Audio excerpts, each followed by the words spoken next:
I'm Esther, 58, sitting at my kitchen table in Ohio, where the morning light spills through lace curtains, soft and pale like a memory. My chipped mug, a gift from my late husband Harold, feels warm in my hands, its familiar weight grounding me in this quiet moment. Marlene, my daughter-in-law, slides a steaming coffee toward me, her smile tight, almost practiced. She calls it special, but the bitter almond-like smell twists my stomach sharp and unnatural. Suspicion creeps in, though I hate myself for it. It's a shadow I've never let linger over family. I think of my mother's voice years ago warning me to trust carefully her words tied to a faded photo I keep tucked away. Have you ever felt a quiet doubt about someone close, a pang you couldn't name? I swapped our mugs just to see what truth might surface. If this resonates, hit like, subscribe, and share where you're watching from. The coffee sat untouched on the table, its steam curling into the morning air, thin wisps dissolving against the window pane. Esther, 58, leaned back in my chair, the creak of old wood echoing in the quiet, a sound as familiar as my own heartbeat. The kitchen smelled of toast and the faint must of my grandmother's lace curtains. That bitter almond scent lingered sharp and wrong, cutting through the warmth. Marlene had slipped out to the hallway, her footsteps light, almost deliberate, like she was measuring each step. I glanced at the mug, my fingers tracing the chip Harold had laughed about years ago, saying it gave it character, a flaw that made it ours. My chest tightened, a knot of unease forming. Was I imagining things I'd always prided myself on, trusting family, on holding them close? But now doubt gnawed at me, quiet and persistent like a splinter under skin. I stood, my knees stiff from years of mornings like this, and moved to the sink, pretending to rinse a spoon, the cold metal grounding me. Through the doorway, I saw Marlene, her back to me, phone pressed to her ear, her posture rigid. Her voice was low, clipped each word, a stone dropped into still water. "It'll be settled soon," she said, pausing, her head tilting slightly. No, she doesn't suspect anything. My breath caught sharp and cold, like stepping into winter air. I turned away, heart pounding, and busied myself with a dishcloth, wiping the same spot until it shone. The words stung, not because they were clear, but because they weren't. What was she settling? Why the secrecy? I wanted to march out and ask, to demand answers. But the thought of her tight smile stopped me, a mask I'd seen too often since she moved in after Harold's passing. Her warmth fading like a lamp running low on oil. I sat again, staring at the coffee, its surface still now reflecting the overhead light. The mug felt heavier, like it held more than just a drink, like it carried a question I wasn't ready to answer. I pushed it aside and reached for the recipe book on the counter, its pages worn from years of flour-dusted fingers. As I flipped through it, a folded letter slipped out, Harold's handwriting, jagged but familiar, each loop a piece of him. "Esther, stand firm," it read. Written months before he died, during a rough patch when we'd argued over money. Our voices sharp, but our love steady. "You're stronger than you know." I clutched the paper, my throat tight. His words a whisper from a time when we faced the world together. It felt like he was speaking to me now, urging me to see what I didn't want to. I tucked it back, my hands trembling, the paper crinkling softly. Marlene's footsteps returned, and I forced a smile as she re-entered, her eyes flicking to the untouched mug, quick but deliberate. "Not drinking?" she asked, her voice light, but sharp at the edges, like a blade wrapped in silk. I shrugged, muttering about it being too hot, my words clumsy. She nodded, but her gaze lingered like she was measuring me, weighing my silence. The air felt thick, the hum of the refrigerator louder than it should have been, a steady drone that matched my unease. I wanted to ask about her call to pierce the veil of her calm, but the words stuck heavy in my throat. Instead, I said, "You've been so busy lately. Everything okay?" My voice was softer than I meant, betraying my nerves. She laughed, a sound like breaking glass, sharp and brittle. "Just life, Esther. You know how it is." But I didn't not really not her version of life. The doorbell chimed, a welcome interruption, cutting through the tension like a breeze. It was Lois, my neighbor, 60, with her grey hair pulled into a loose bun. Her presence as steady as the oak outside. She carried a basket of muffins, her excuse for checking in her eyes, scanning the room with a knowing glint. "Thought you might need a pick-me-up," she said, setting the basket down. Her fingers, brushing mine, warm and reassuring. She'd always had a knack for sensing trouble, ever since we were girls running through fields, our laughter free. Over coffee, mine still untouched, she talked about her own daughter-in-law, how their polite chats hid a growing distance, a wall built of small slights. Sometimes, she said, leaning close, her voice low, "You feel it before you see it, like a storm coming." Her words hit hard, stirring a memory of her giving me a silver bracelet years ago. Its weight a reminder to stay sharp, to trust my instincts. I touched it now, hidden under my sleeve. Its cool metal grounding me. Marlene excused herself, claiming a headache. Her steps quick as she left. Lois watched her go, her eyes narrowing slightly. "She's different lately," she said softly, her voice heavy with knowing, a shared understanding of family's quiet fractures. I nodded, unable to speak, the coffee's smell, lingering, mixing with the ache in my chest. I wanted to tell Lois everything, the call, the mug, the doubt, but the weight of it, the fear of losing Roger, kept me silent. As Lois left, promising to check in tomorrow, her hand squeezing mine, I sat alone again, the mug staring back at me, its contents a question I couldn't ignore.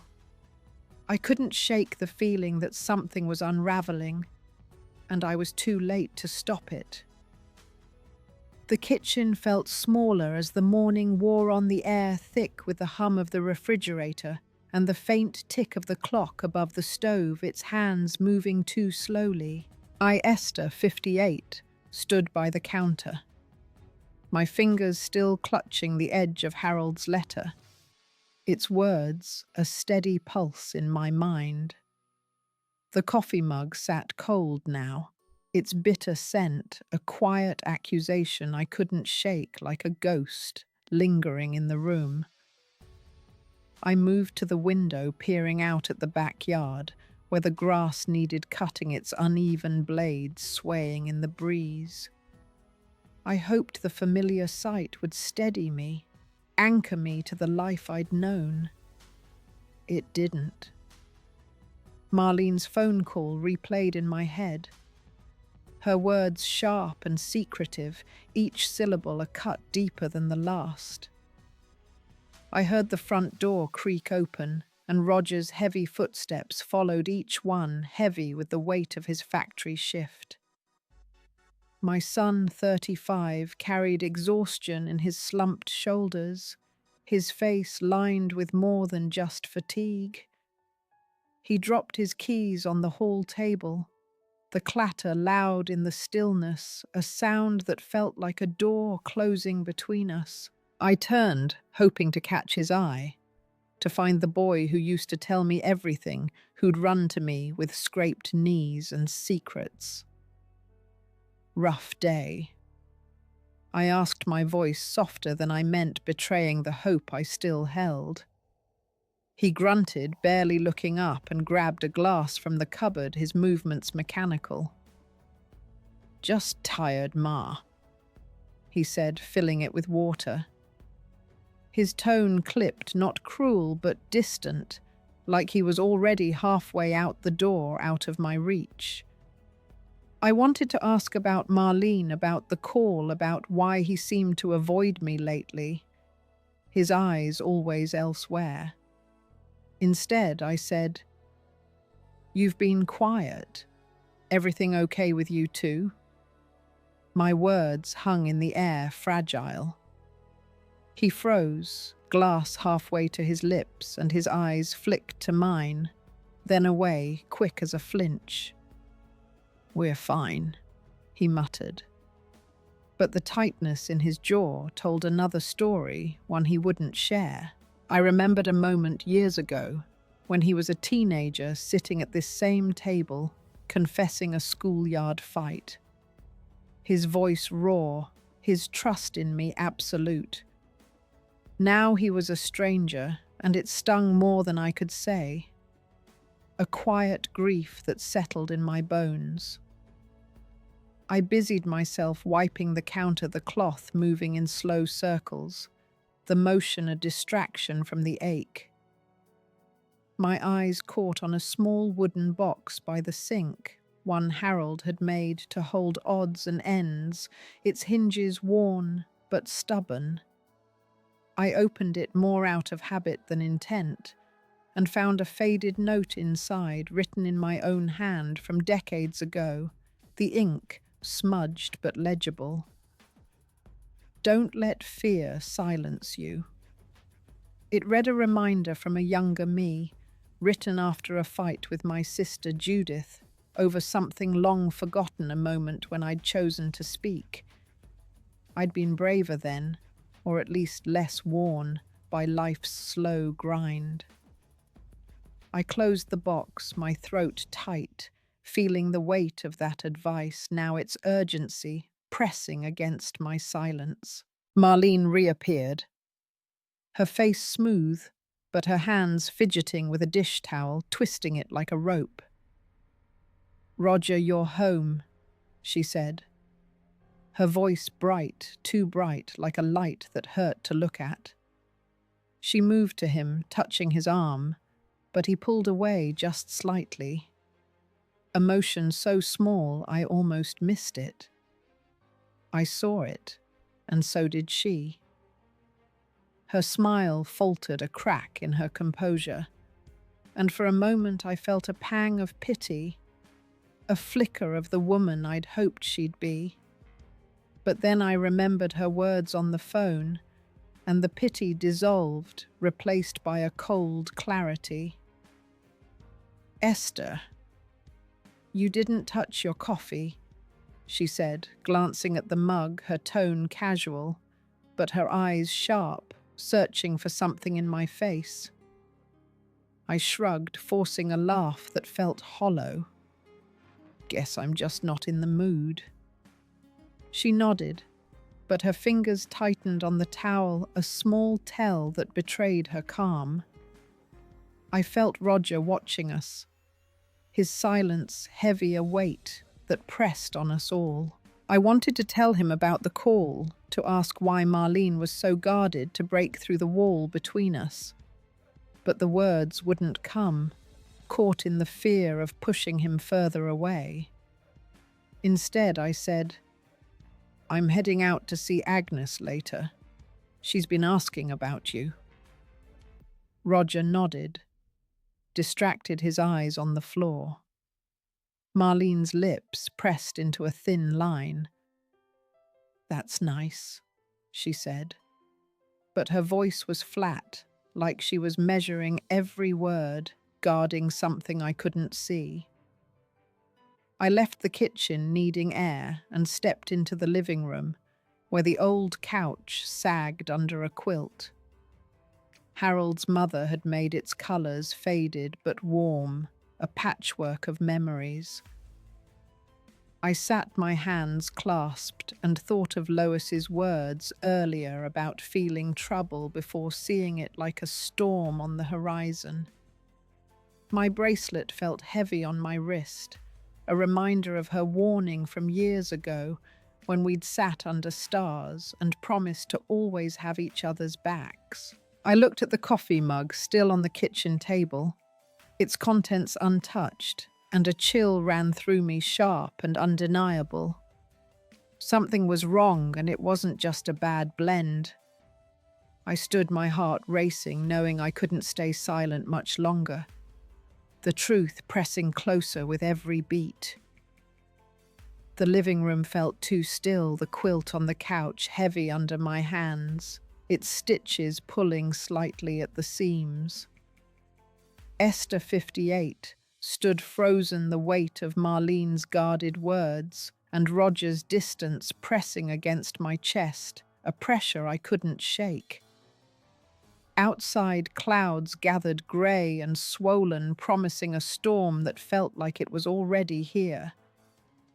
I moved to the kitchen, needing to do something, anything, to quiet the churn in my mind, the questions piling like unwashed dishes. The coffee mug she'd given me sat on the table, cold now, its strange smell lingering like a bad memory, sharp and bitter, tainting the air. I couldn't look at it without my stomach twisting, a visceral warning I couldn't ignore. I opened the pantry, reaching for a can of soup, something normal to anchor me to the routine of my life. My fingers brushed a small bottle tucked behind a sack of flour, its glass cool and smooth, the label smudged, but the scent unmistakable, sharp, like burnt almonds, the same as the coffee. My breath hitched, a jolt running through me. I held it, my hands shaking, and squinted at the faded print. Some cleaning solution not meant for food, its warning stark. My heart pounded, a frantic rhythm against my ribs. Was this what Marlene had used?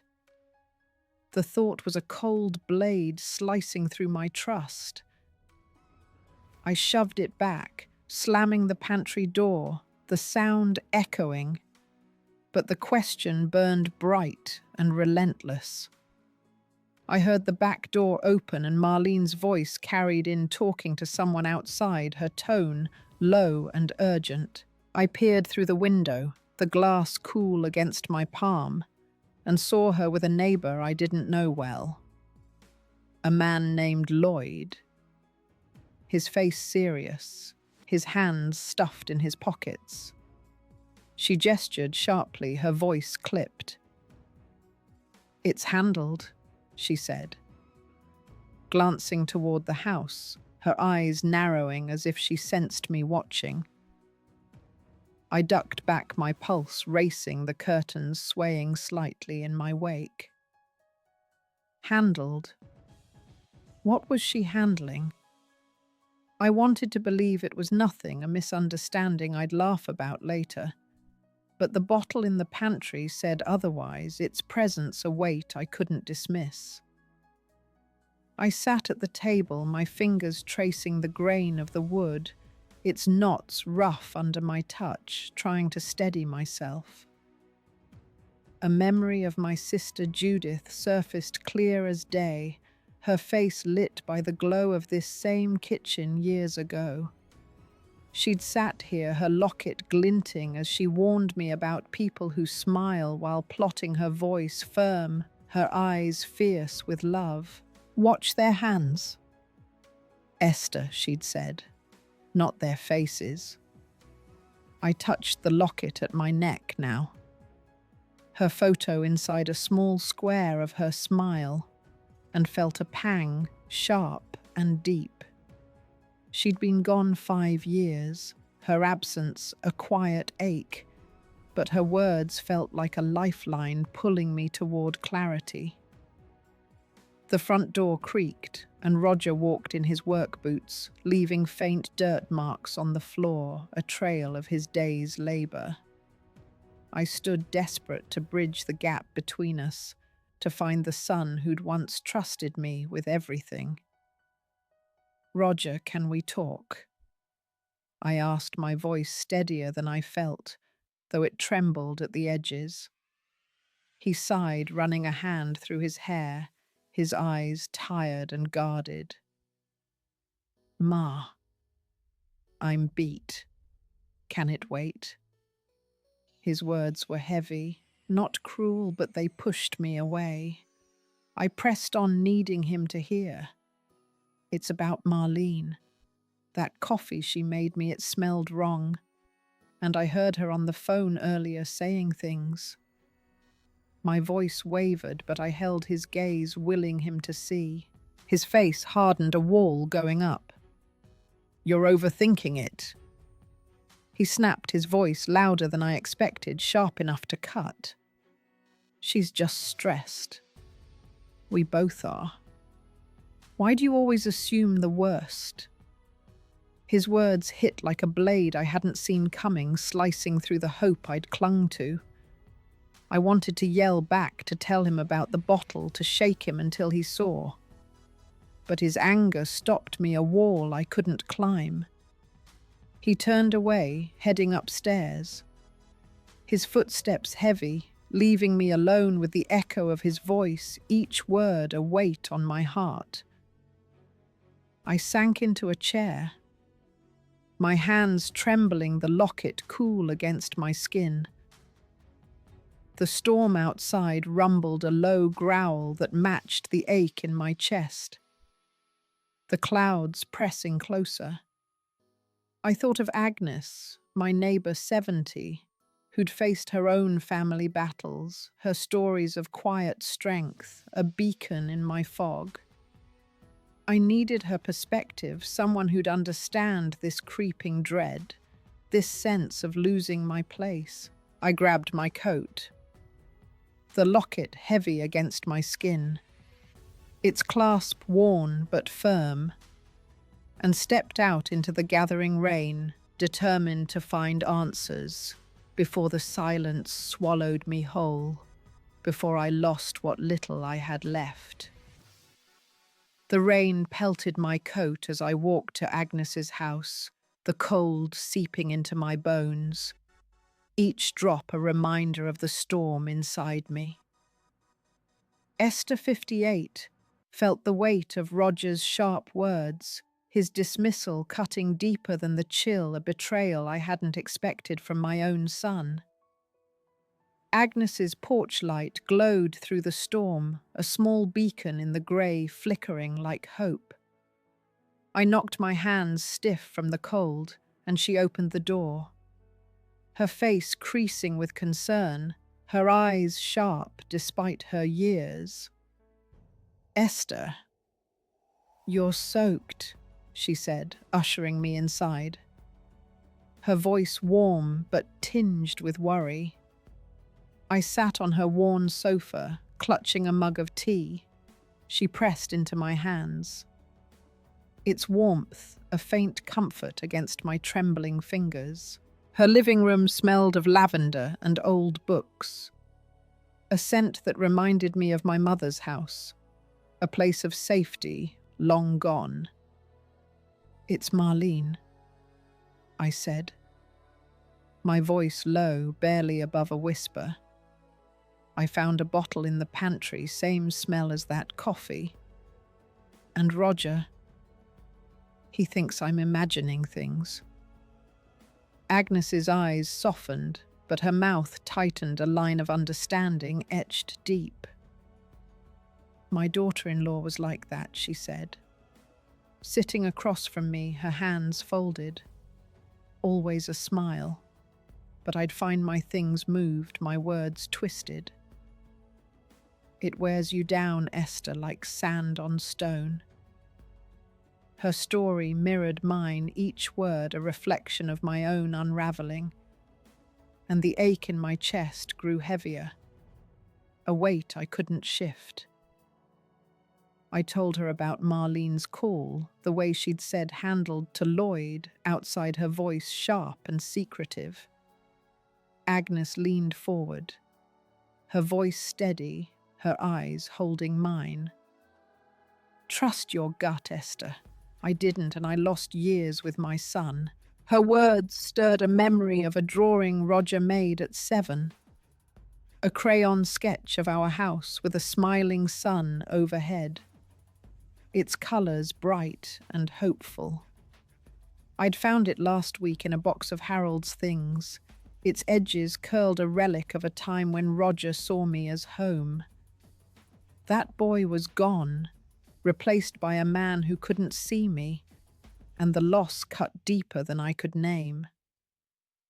Back home, the house was dark, the storm louder now, its rumble shaking the windows. I slipped inside my shoes, leaving wet prints on the floor, a trail of my resolve. Upstairs, I heard Roger and Marlene talking, their voices muffled but sharp, like glass, breaking in slow motion. I paused at the stairs, catching fragments through the door. She's too nosy, Marlene said, her tone biting a venom I hadn't heard before. You need to talk to her. Roger's reply was softer, tired, almost defeated. She's my mother, Marlene. Give it a rest. My heart sank a slow descent into cold water. He was defending me, but weakly, like he was already worn out by the fight I hadn't started. I crept to my bedroom, the floorboards creaking underfoot. Each step a reminder of the house's age, its history. On my dresser sat a small frame, a photo of Harold and me at a county fair. His arm around me, both of us laughing under a summer sky. I touched it, my fingers lingering on his smile, the warmth of that moment, a distant echo. He'd always said to face trouble head on, his voice steady even in our hardest days. But I felt small, out of place in my own home, a guest in my own life. I opened a drawer, finding a scarf. Judith had knitted its stitches tight and careful, like her warnings about people who hid their motives behind kind words. The voices upstairs stopped, and footsteps approached, slow and deliberate. Marlene appeared at my door, her face calm, but her eyes cold like ice over a river. Esther, you okay? You left so suddenly. Her concern felt hollow, rehearsed a performance I no longer believed. I nodded, my throat tight, my hands clutching the scarf. Just needed air, I said, avoiding her gaze, my voice barely mine. She lingered, then said, Roger's worried about you. Maybe ease up on him. The words were soft, but they landed like a slap, implying I was the problem, the thorn in their life. She left, her steps fading, and I stood frozen, the scarf in my hands. The storm raging outside, feeling more alone than ever, a stranger in the home I'd built. The rain battered the kitchen windows, a relentless drumbeat that matched my racing heart, each drop a pulse of my growing fear. Esther, 58, stood by the counter, the air thick with the scent of wet earth, and my own unease a storm brewing inside me. Marlene had just left the room. her footsteps fading toward the living room, her absence a brief reprieve. The coffee mug she'd given me sat on the table, its steam long gone, but that bitter almond smell clung to the air, accusing, undeniable. My hands shook as I stared at it, the bottle from the pantry flashing in my mind. Its warning label a silent scream. I couldn't wait any longer. Couldn't let the doubt fester. I glanced at Marlene's mug, still full, sitting by the sink where she'd left it, its surface calm but menacing. My breath caught a reckless idea forming sharp and sudden. Before I could second guess, I swapped the mugs. My fingers clumsy but quick, the ceramic clinking softly, a sound that felt louder in the quiet. I moved hers to my spot and mine to hers, my pulse pounding in my ears, a rhythm that drowned out the rain. It was a test, a desperate grasp for truth, a way to know if my fears were real. If I was wrong, I'd laugh it off, blame my tired mind. If I was right, I pushed the thought away, my hands trembling with the weight of what I'd done. Marlene returned, her hair damp from stepping outside, her smile tight, as she picked up the mug I'd placed at her spot. "You sure you don't want yours?" she asked, nodding toward the one in front of me. Her voice smooth, but her eyes flickering like she was waiting for something, testing me. I shook my head, my throat dry. The words stuck. "Not today," I said, forcing calm, though my voice wavered. She shrugged and took a sip, then another, her gaze never leaving me, sharp and unyielding. I watched my stomach knotting every second, stretching into forever, the air heavy with what I'd set in motion. Minutes passed, maybe 20, and I busied myself wiping the counter, avoiding her stare, the cloth moving in tight circles. Then a sharp gasp broke the silence, piercing the room. Marlene clutched her stomach, her face paling, her eyes wide with panic. "Esther!" She choked out, her mug clattering to the table, coffee spilling across the wood. She stumbled, gripping the chair, her breaths quick and shallow. "What did you do?" Her voice was a hiss, accusing, as if I'd been the one to pour something foul. My heart stopped, the truth crashing over me like the storm outside. She'd meant that coffee for me, meant to harm me. I fumbled for my phone, my hands trembling as I dialed 911, the buttons slippery under my fingers.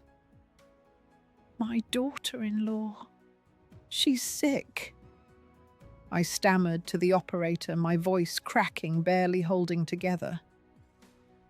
Marlene sank to the floor, her breaths ragged, her eyes locked on mine, not with fear, but with something darker, rage raw and unmasked. "You switched them," she whispered, her voice barely audible, a venom that confirmed everything. I froze, the phone slipping in my grip. Her words a blade through my heart. She knew. She'd known all along what was in that mug. The front door slammed open and Roger burst in his work jacket, dripping, his face frantic. "Ma! What's happening?"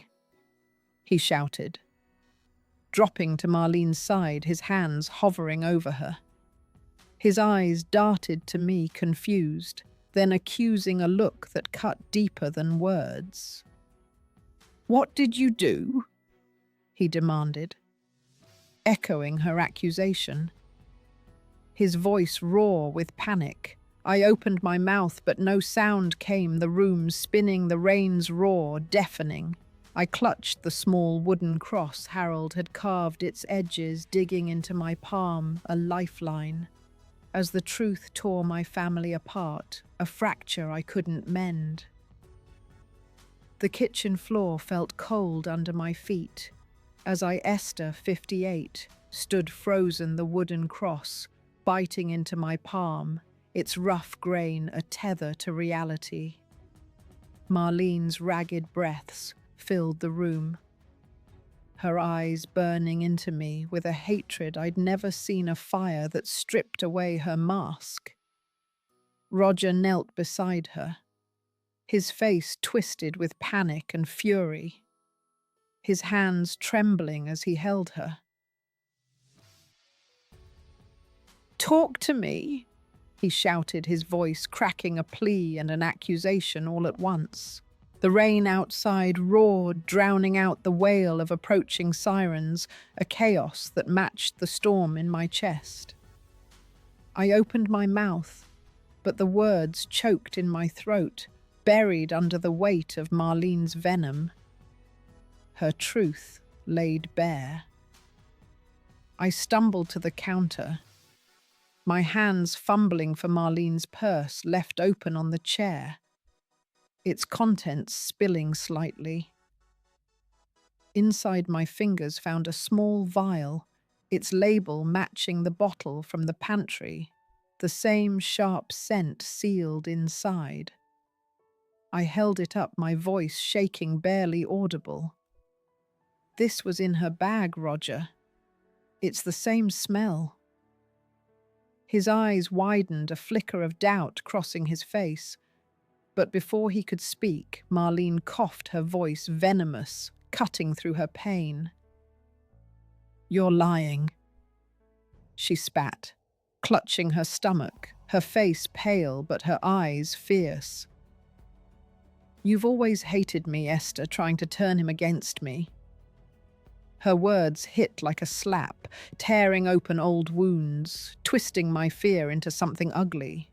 I saw Roger's face shift, doubt creeping in, and my heart sank a stone, dropping into dark water. "That's not true," I whispered.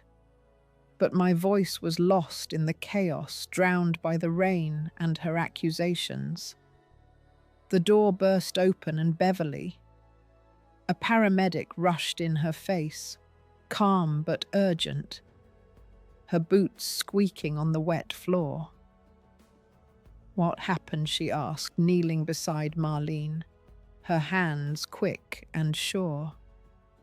I tried to explain, the vial trembling in my hand, but Roger cut me off, his voice low, betrayed. "She swapped the mugs," he said, his eyes on me, not her. "She thinks Marlene did something." Beverly's eyes flicked to me, sharp but kind, a steady presence amid the storm. "We need to know exactly what she drank," she said, her tone firm but gentle, her hands moving to check Marlene's pulse. I handed her the vial. My hands numb the glass cold against my skin. Marlene groaned, her face pale, but her glare never wavered, a silent accusation that pinned me in place. "She's always wanted me gone," she whispered to Roger, loud enough for me to hear her words. A poison seeping into the air. "This house, your father's money, she's greedy." The accusation stung, twisting my grief for Harold into something vile, a lie I couldn't counter in the moment. I wanted to scream, to tell Roger how she'd schemed, but his eyes were on her, not me. His loyalty torn. A memory flashed, Harold's last night. His hand weak in mine, his voice a whisper through the hospital's sterile hum. "Keep our home safe, Esther." He'd said, his eyes fierce despite his fading strength. I'd promised him, my voice breaking, but now it felt like I'd failed, like I'd let this poison creep into our lives. The paramedics lifted Marlene onto a stretcher, her words still echoing, poisoning the air, each one a barb I couldn't pull free. Roger followed them, not looking back. His silence louder than any shout, a wall I couldn't breach. I stood alone. The vial on the counter, the rain relentless. My world crumbling under the weight of a truth I couldn't unsee, a betrayal that had rewritten my family's story. The kitchen was silent now. The rain, a faint patter outside its rhythm, softer but no less heavy. Esther 58 stood alone, the vial still on the counter, its label glaring under the fluorescent light, a silent witness to the truth. Roger had left with the paramedics, his back turned to me. His silence a wound deeper than Marlene's accusation, a cut that bled slowly. My hands shook, but not from fear anymore. Something harder was rising, a resolve I hadn't felt since Harold's death. A fire kindled in the ashes of my grief. I couldn't let this house, our home, slip away under lies. Couldn't let Marlene's schemes steal what Harold and I had built. I slipped the vial into a plastic bag. My fingers steady despite the ache in my chest, each movement a small act of defiance. I moved to my bedroom, the floorboards creaking under my weight. Each step a reminder of the house's history, its roots entwined with mine. The air smelled of dust and the lavender sachet I kept in my dresser, a scent that calmed me even now. I sat on the edge of the bed, surrounded by photos of Harold and Roger, their smiles frozen in happier times. Moments I'd thought would last forever. I pulled out a notebook, one I'd used to jot down grocery lists, its pages mundane but familiar. I began writing a letter to Harold, my pen pressing hard, the ink dark and sure. I promised to protect our home. I wrote each word, a vow. I won't let her take it. The act felt like a tether grounding me, pulling me back to the woman I'd been with him. The phone rang, jarring me, its shrill tone cutting through the quiet. It was Frances, the detective. Her voice calm but direct, a steady anchor. Esther, we've got the vial's contents analyzed. It's toxic, not lethal in small doses, but deliberate. Can you come to the station? My heart thudded, but I said I'll be there. My voice firm, surprising me. I grabbed my coat, the weight of the notebook in my pocket, steadying me, a reminder of my purpose. Before leaving, I opened a drawer and found an old keychain, a gift from Roger when he was 10, shaped like a tiny house, its paint chipped but bright. For our castle, he'd said, grinning, his eyes full of trust. I clutched it, its edges worn but warm. A reminder of what I was fighting for, what I refused to lose. At the station, Frances met me in a small room that smelled of coffee and ink, its walls bare but for a flickering bulb. She slid a report across the table, her eyes kind but sharp, a woman who'd seen too much to flinch. This wasn't an accident, Esther. We need your statement. I nodded, my voice low as I recounted the coffee. The smell, the swap, each word heavy but clear. Her pen moved quickly, but she paused to say, I've seen this before. My own sister tried to undermine me after our parents died. It's hard, but you're doing the right thing. Her words hit close, easing the knot in my chest, a shared understanding that bolstered me. I left the station, the keychain heavy in my hand, its weight a promise.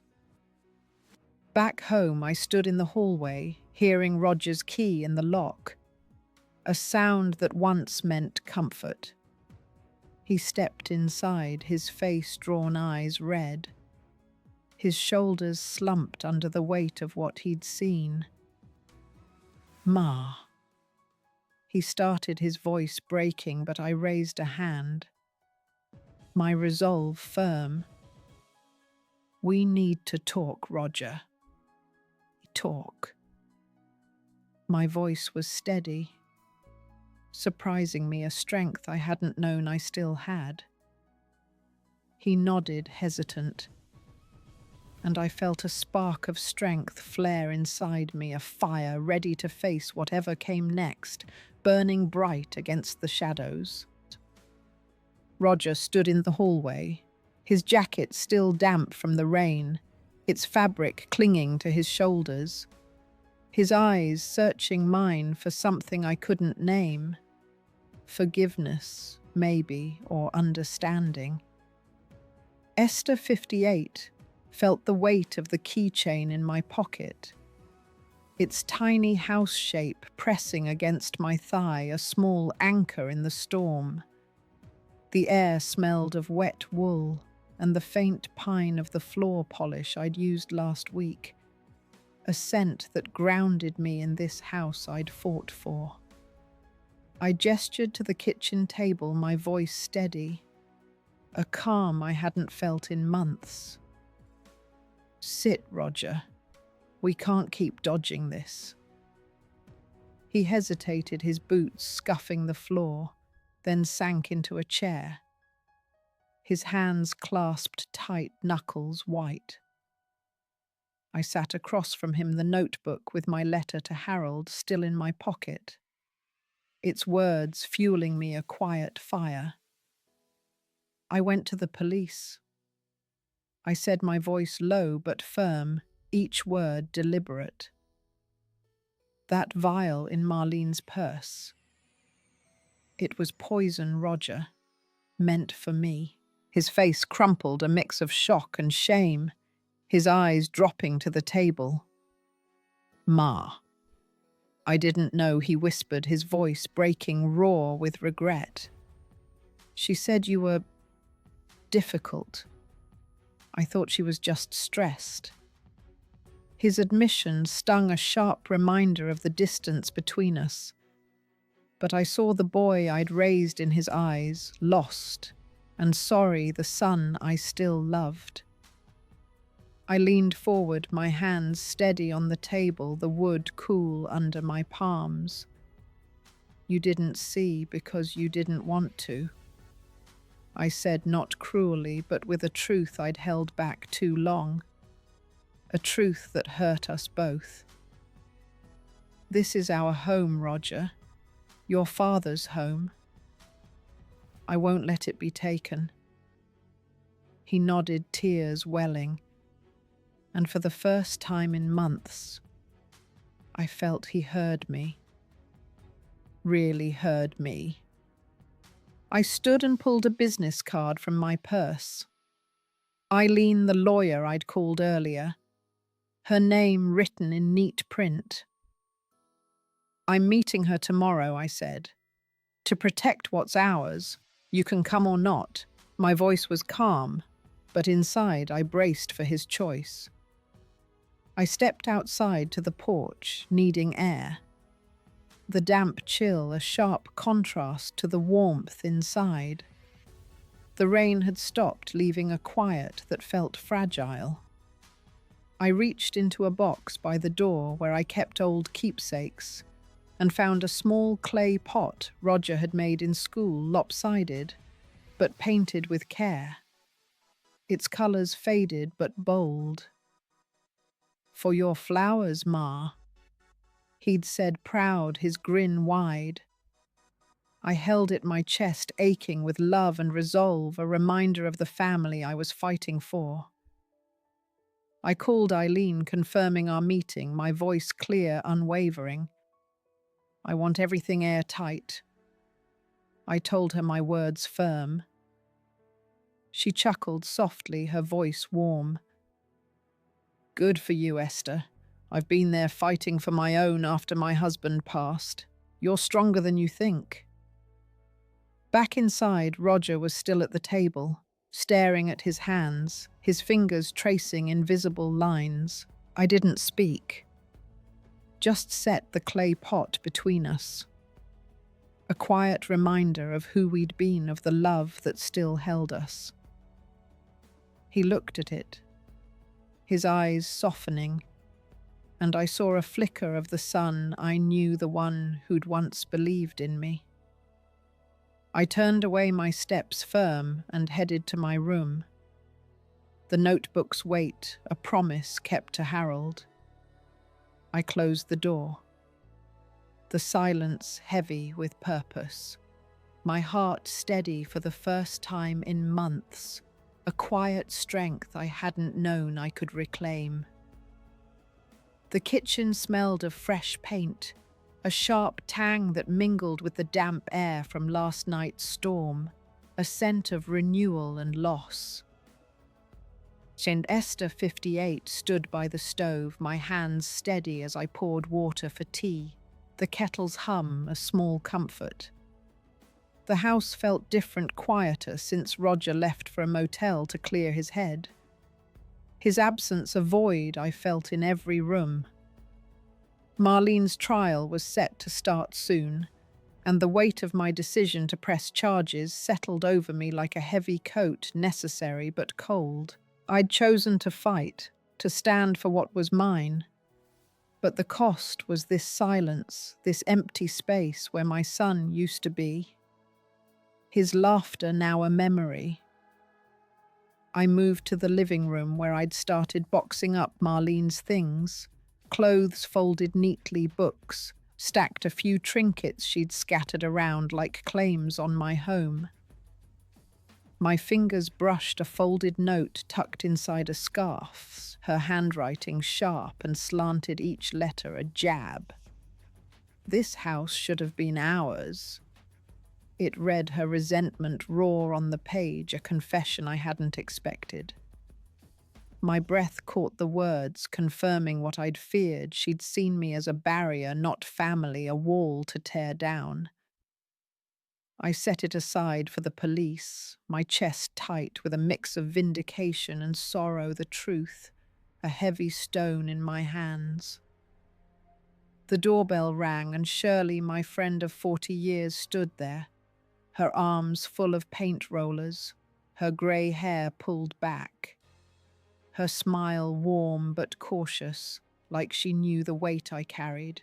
"Thought we'd freshen up that kitchen," she said, stepping inside, her presence a balm. We worked side by side. The brush strokes steady the walls, turning a soft cream, a colour that felt like a new beginning. She talked about her own loss, her husband gone a decade, and how she'd reclaimed her space, painting her own walls, planting her own garden.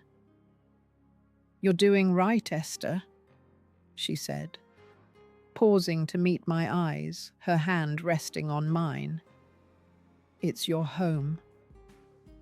Her words steadied me, but the ache for Roger lingered, a quiet pain that followed me like a shadow. I found a small mirror in a drawer, one Harold had hung in our first apartment. Its frame scratched but solid, a relic of our early days.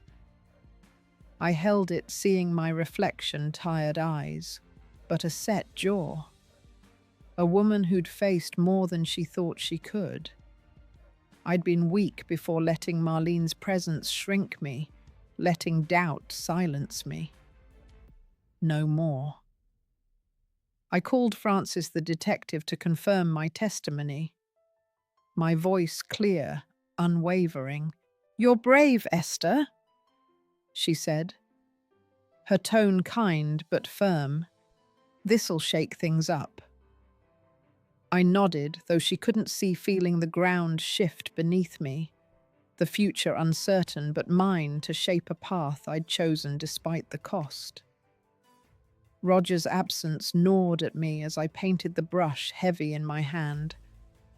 I'd pushed him to see the truth, but now he was gone, and the house echoed with it, each creak a reminder of what I'd lost. I paused, paint dripping, and stared at the half-done wall, the note's words burning in my mind, a map of Marlene's betrayal. The fight wasn't over, and I wasn't sure what I'd lose next, but I knew I couldn't stop now. The paint fumes lingered as Esther 58 stepped back from the kitchen wall, the cream colour bright but cold under the afternoon light, a fresh skin over old wounds. Shirley had left her rollers neatly stacked. Her quiet support a lifeline, I clung to her laughter still echoing softly. The house was too still. The absence of Roger's voice, a hollow ache, a silence that felt louder than the storm had been. I set the paint can down and moved to the dining room, where a stack of Marlene's books sat, waiting to be boxed, their presence an intrusion I was ready to end. My fingers traced their spines, pausing on a worn journal, its pages bulging with notes, its cover scuffed from use. I opened it, not expecting much. Just another piece to pack away, but a single line leapt out. She'll never let go of this place. Marlene's handwriting, dated months ago, was sharp, like a blade, each letter a deliberate cut. Below it a list. My bank account, the house deed numbers circled in red, a plan laid bare. My stomach turned a cold wave washing over me. She'd been planning, calculating long before the coffee, her resentment a slow poison. I closed the journal, my hands cold, and tucked it into a bag for Francis, the act a small defiance. The truth was heavier than I'd imagined, a betrayal carved in ink, a map of her intent to take what was mine. The phone buzzed, a text from Roger. Need time. Staying at the motel a few more days. No apology, no questions, just distance, each word a wall between us. I stared at the words, my chest tight, the screen's glow harsh in the dim room. I'd wanted him to see, to stand with me, but not like this. Not with him pulling away, leaving me to face this alone. I walked to the mantel where a small glass bird sat, a gift from Harold's mother. Fragile but unbroken, its wings catching the light. I held it, its weight light, but grounding, a reminder of family I'd fought to keep, a piece of the past that still held. Kathleen, the court clerk, called later. Her voice clipped but warm, a steady presence. Esther, your testimony's set for next week. It's solid. She paused, then added, I watched my own family fracture over less. You're holding up better than most. Her words were kind. A small bridge over the gap Roger's absence left, but they couldn't fill it. I thanked her, my voice steady, and hung up the house, swallowing the sound. Its silence a weight I carried. I sat at the table, the journal in front of me, its pages a map of Marlene's resentment, a plan I'd stopped but at a cost. Roger's text glowed on my phone, a silent wall between us, a barrier I couldn't breach. I'd reclaimed my home, but at what cost? The glass bird caught the light, its edges sharp, and I set it down gently, my heart heavy with a quiet grief that settled like dust, a sorrow I couldn't shake. The backyard air was crisp, carrying the scent of damp soil and budding lilacs, a promise of spring after a long winter. Esther, 58, knelt by a patch of earth, my hands sinking into the dirt as I planted a rose bush. Its thorns sharp but promising a symbol of growth through pain. The spring sun warmed my back, a quiet contrast to the storm that had rattled my life weeks ago, its echoes still lingering in my bones. Roger's absence still ached, a dull pain I carried, but the house felt like mine again, its walls no longer whispering Marlene's schemes, its rooms breathing with me. I pressed the soil down steady and deliberate, each pat a small act of reclaiming. I stood brushing dirt from my knees, my hands rough from the work, and noticed the old bird bath Harold had built, its stone-chipped but sturdy moss creeping along its edges. A memory flickered him whistling as he worked a tune I couldn't name, promising me roses every spring, his hands steady despite the years. I smiled, the ache softer now, a warmth breaking through.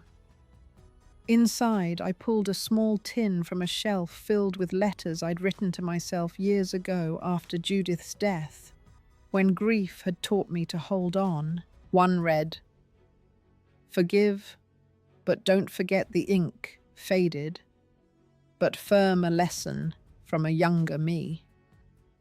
I traced the words, my fingers slow, feeling their weight, their truth, a quiet guide. The doorbell hummed, and Lois stepped in her arms full of daffodils from her garden, their yellow bright against her coat. "Thought these'd brighten your day," she said, her eyes soft. A friend who'd seen me through darker days. We sat at the table sipping tea, the steam curling between us, and she spoke of her own healing after her son moved away. Her voice steady, but heavy with memory. "It's not about erasing the hurt," she said, her hands wrapped around her mug, "but making room for what's good." Her words settled in me like seeds taking root, a reminder that healing wasn't erasure, but growth. I glanced outside where the rosebush stood, its leaves catching the light, a quiet promise of growth. I'd invited Agnes and a few neighbours for a small gathering tomorrow, a step toward rebuilding, toward filling this house with voices again. For now I sat with Lois, the tin of letters between us, the air calm, my heart steady, ready to face what came next. A future I was shaping one careful step at a time. The afternoon light softened, casting long shadows across the backyard, the grass still damp from morning dew. Esther, 58, sat on a wooden bench Harold had built, its surface worn smooth by years of summers, its slats warm under my hands. The rosebush I'd planted stood nearby, its leaves catching the breeze, a quiet testament to starting over, to finding life in hard earth. Lois had left her daffodils bright on the kitchen table, their scent lingering, and the house hummed with a stillness that felt like peace, not emptiness, a shift I felt in my bones.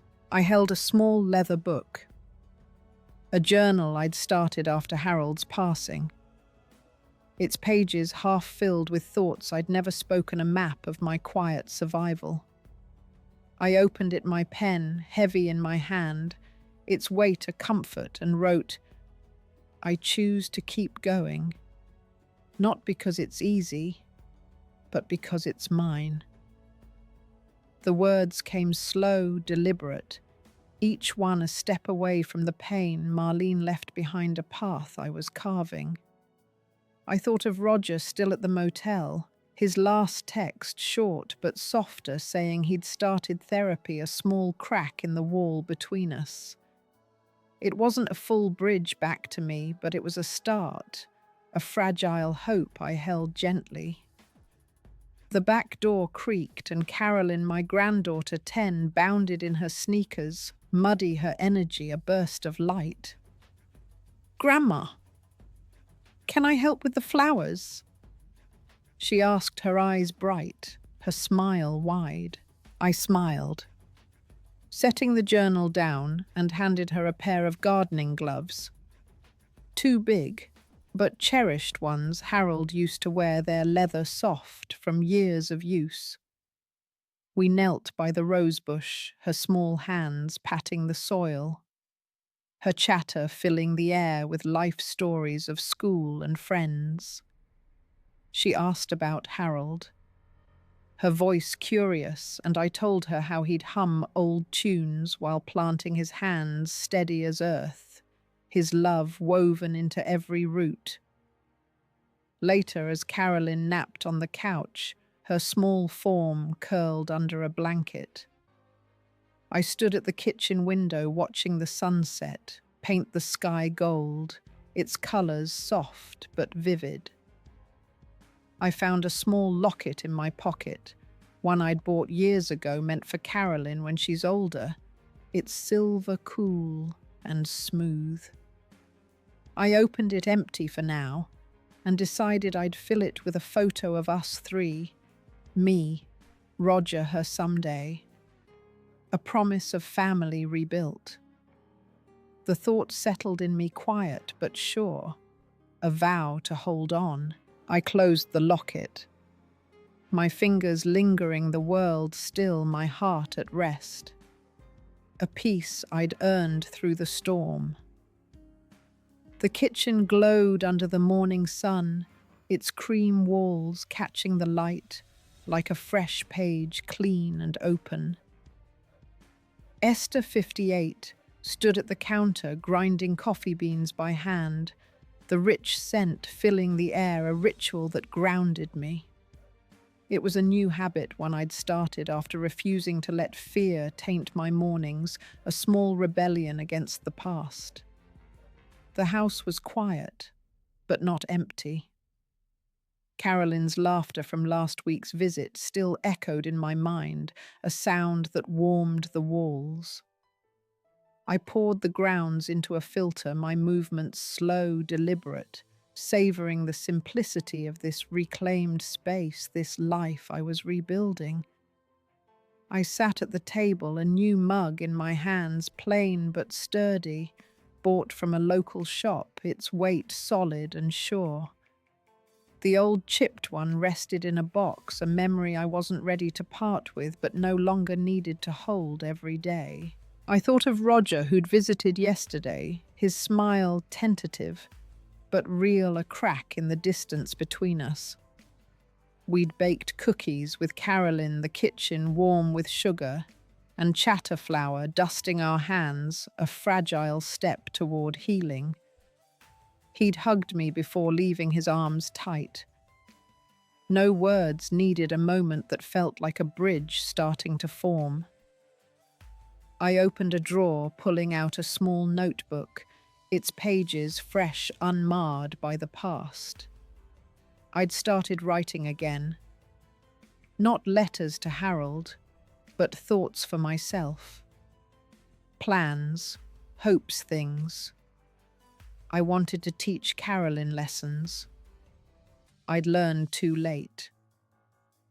One page held a list: repaint the porch, join the library book club, plant more roses. Small thing, but mine, each one a step toward a life I chose. I smiled, remembering a walk last week when I'd passed a neighbor's garden and stopped to admire their tulips, their petals bright against the green, feeling a spark of joy I'd thought was lost. A moment of lightness I hadn't expected. The phone buzzed, a message from Agnes, inviting me to her knitting group. her words warm and simple. I typed a quick, yes.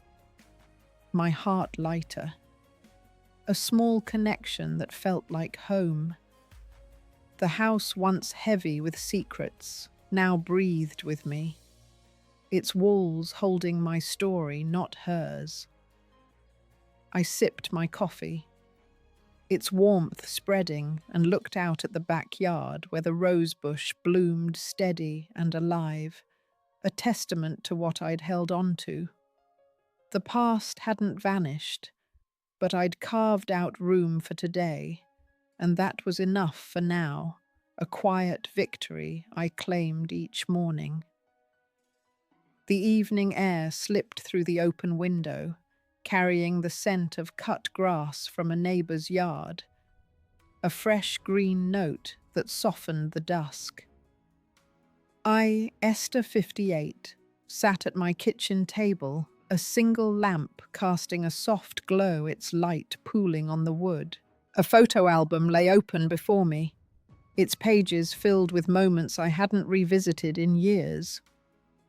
Roger's first bike ride, his grin wide under a too big helmet. Harold's smile at a picnic, his hand on mine.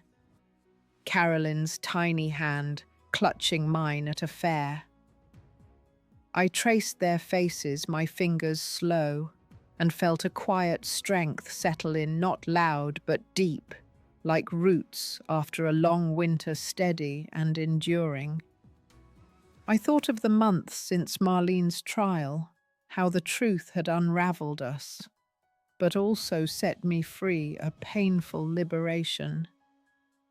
I'd learned to listen to the voice inside the one I'd ignored too long, the one that said I was enough, that I didn't need to shrink to fit anyone's story. It wasn't about winning or being right. It was about standing in my own life, claiming it despite the scars, choosing myself when others wouldn't.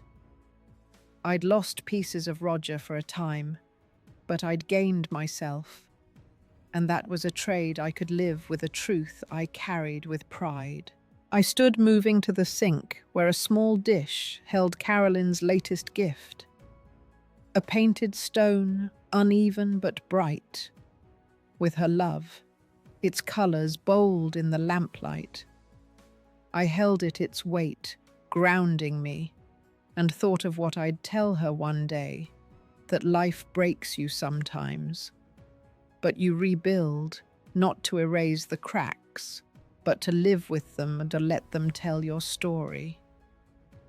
I'd learned to forgive Marlene, not for her, but for me, to let go of the anger that weighed heavier than any poison, a burden I no longer carried. That was my victory, quiet, but mine a strength I'd found in the ashes. I closed the album, its leather cool under my hands, and stepped outside to the porch, the boards creaking softly. The stars were sharp above the night, calm, a canvas of quiet possibility. I breathed deep, feeling the world settle my heart, no longer racing, no longer chasing answers.